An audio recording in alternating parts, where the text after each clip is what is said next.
Hello everybody. I've just decided to start with these videos in hoping that possibly I might encourage, help, maybe inspire some younger cystic fibrosis sufferers to carry on, persevere, because cystic fibrosis isn't a child killer now like it used to be. It used to be, I think, around about the age 10, 11 when I was born. You were lucky to make it to that age. But I'm living proof here at 53 years old that it's not a child killer.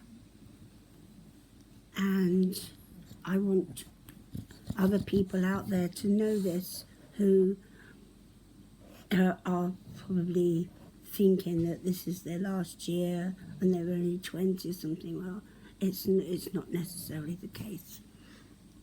The thing is, for me, I wasn't diagnosed with cystic fibrosis until I was 48. Now this, I don't know if it's been a good thing or a bad thing. I feel a good thing, because I've gone through my life not thinking that this is going to be my last Christmas or my last birthday or whatever. I've gone through my life doing what I want, basically what I can do, because my life, I have been ill, in and out of hospital, time and time again, a constant off school, through to what they diagnosed was asthma in the very early days, when I lived in London. 1976 we moved to Bournemouth, when I then was diagnosed with an illness called aspergillosis, which is a lung disease, fungal lung disease. And I was in the Bournemouth sanatorium for weeks and weeks, isolation. They didn't know what was wrong with me. They thought it was TB. They thought it was just about anything other than CF. In those days, CF was relatively, well, not new, but it wasn't as heard of as it is perhaps now, and it's still not that heard of. But they never tried testing me for that. They tested me for lung cancer and you name it. So I went through my life with this aspergillosis and asthma, and I actually led quite a full life for somebody who was actually quite poorly. But because I didn't know I was as poorly, I sort of didn't do probably what a classic CF person would do.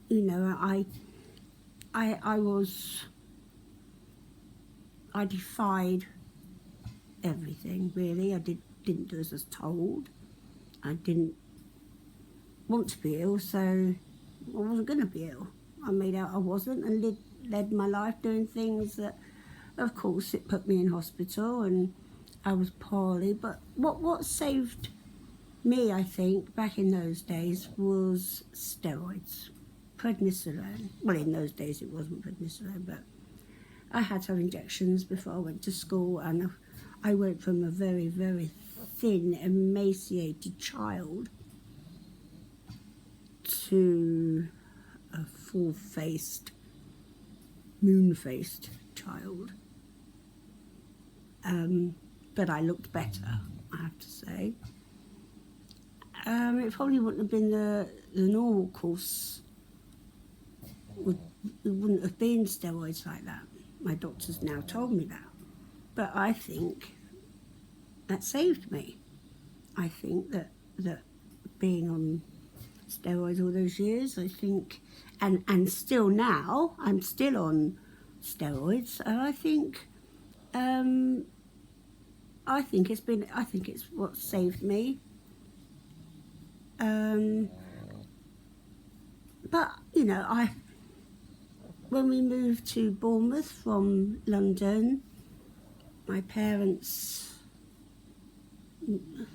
sort of spoiled us, my sister and I suppose. My sister being a normal, healthy child. We were bought ponies. We had ponies. I used to get very, very out of breath.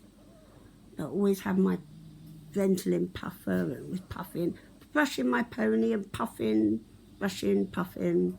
I wasn't going to give up. And the doctor did say to my mum, you take it away from her, take the pony away, you could do more harm than good. So we persevered, still not knowing I had CF. I went for years and years, in and out of hospital, mixed wards. Didn't ever do me any harm, but there we go.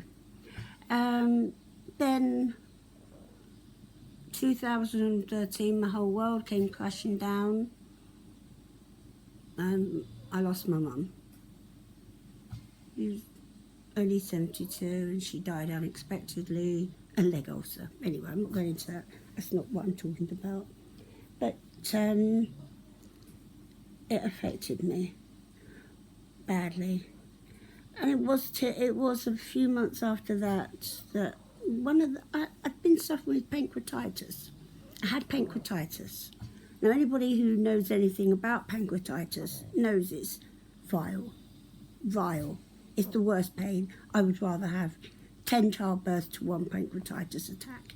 It is the most horrendous pain I've ever experienced in my life, and I've had a few. It's horrible. I was ill, sick, bad. The pain was just like a gripping, like somebody had a belt around my rib cage and was just pulling at it. It was awful, and I was in and out of hospital with pancreatitis for about 4 years until one of the doctors on there, I can't remember which, said, have you ever been tested for cystic fibrosis? And I said, no, I didn't really know what it was. I thought it was a child thing where you pat the back and all that. I didn't really know what cystic fibrosis was. Anyway, so I said, no. They said, well, we know you've got one. Apparently,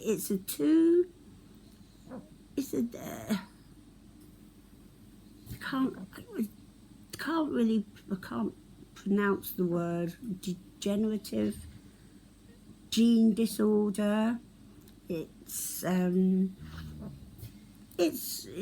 passed down through the genes, and I think if you've got two of them, then you've got cystic fibrosis. I had one. They knew I had one, so they tried to test me for the other. They sent me to Southampton Hospital, and I was sent to the adult CF ward where I was tested. They did a sweat test on my arm here. They put like a little gadget thing here to test the sweat, because cystic fibrosis is, it's got a sweat issue, and it's salt. It's salt. We're salty girls. The salt comes out in the sweat, and that's one of the ways of telling.